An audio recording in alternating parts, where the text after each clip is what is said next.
Hi everyone, my name is Caroline Veevers and I shadowed at Banner Tucson in Transplant Services. For the first question, what does it mean to practice as a pharmacist in this setting? They are highly trained and clinically specialized individuals, and there was previously actually 2 transplant pharmacists. Now there's only 1 because there's a clinic and an outpatient clinic and an inpatient pharmacist. And now there's just 1 that handles both. And she's responsible for medication regimens, dosing, any questions about medication from the transplant team, medication adjustments for both pre- and post-transplant patients, inpatient and at the clinic. Though she doesn't go to the clinic, she manages that via phone and Microsoft Teams. Her typical day, though I didn't get to spend much time with her or speak with her directly, I got to observe her with the transplant team, the resident, and 4th-year student. She gets there pretty early and starts reviewing any medication changes or disease state changes for these patients that have happened overnight or over the weekend.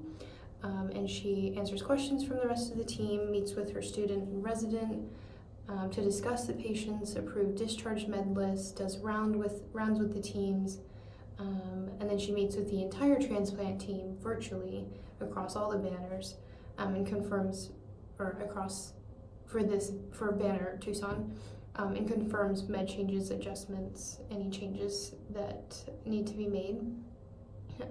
And then after lunch, she reviews patients' lab values, afternoon labs, checks on the clinic, and those patients, and then answer questions from the specifically med residents as they're doing their adjustments and discharges, and does topic discussions with the student and resident, and works on any additional responsibilities such as projects or resident education. Typically a 2-year residency, PGY2, is required, but this specific transplant pharmacist only did a PGY1, but she was so good and had such a good PGY1 that they hired her. And then responsibilities of the P4 student are actually very similar to the resident, though not as expansive and not as much responsibility with the things that she does, since she doesn't have a license and can't put in med orders or approve med orders. And typically the hours are 8 to 4, but she gets there around 6:37 and stays till 4:30.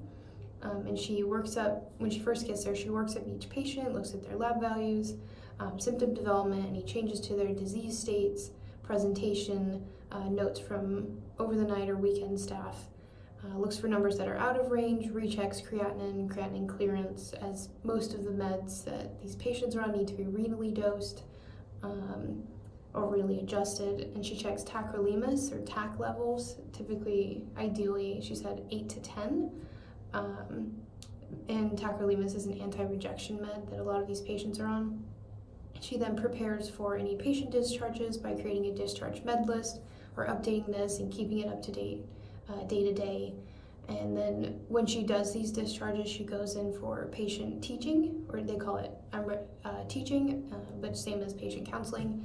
And she runs through this med list, the medications, dosing, important counseling points, side effects, anything the patient needs to know, because there's typically post-transplant, there are a few medications that they will be on for the rest of their life, and it's very important that they take them according to this list so that they don't reject the kidney or liver that they've been given. And then I watched her use the teach-back method to ensure the patient and caregiver understood what she was telling them about their medication. And then the patients then, when the medications are ready for refill, they go pick it up downstairs and come back, and the student will go through their medications, make sure they have everything they need, and fill up the pill box with them. And then she meets with the pharmacist and resident to go over how her workup for each patient, any med recommendations she has, and the pharmacist will ask her questions and give her feedback. And then they meet with the entire transplant team, and then they go to lunch, and then the resident and student will work on medication adjustments, discharge patients, projects, topic discussions, etc.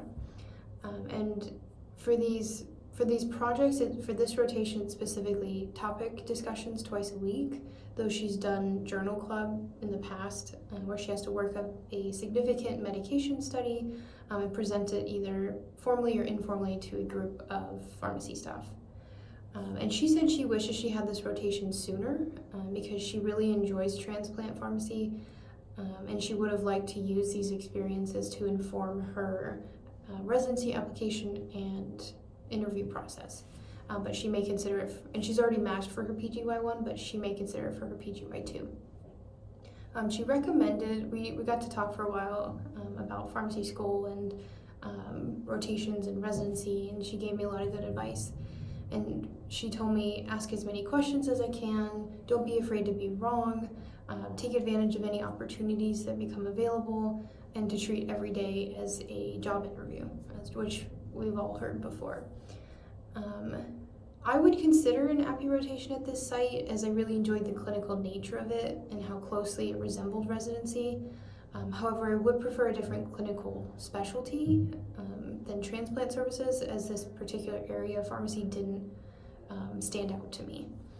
And because of that, I'm not particularly interested in pursuing a career in transplant pharmacy services because it's so highly specialized and only deals with a few organs at a time, such as at this site, they only do mainly kidney and some liver. And I do want to specialize clinically, but I want to handle be able to handle multiple disease states or see patients with multiple disease states and comorbidities and levels of acuity. Thanks for listening.